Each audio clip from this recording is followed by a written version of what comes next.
裝修師致電問及你的舊場，你慣了把我電話寫上，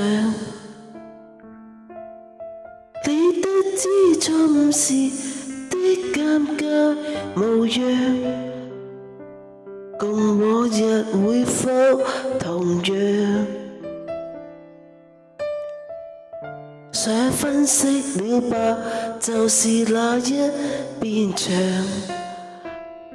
你說過想要重新保養，牆上是我們預計將來仔細畫上，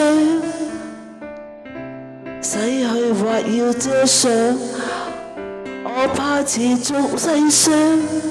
跟你分離，竟不知怎會分離，竟不懂放下一個你，習慣的厭惡預期，就當幻覺仍然犀利，那天空仍然很美。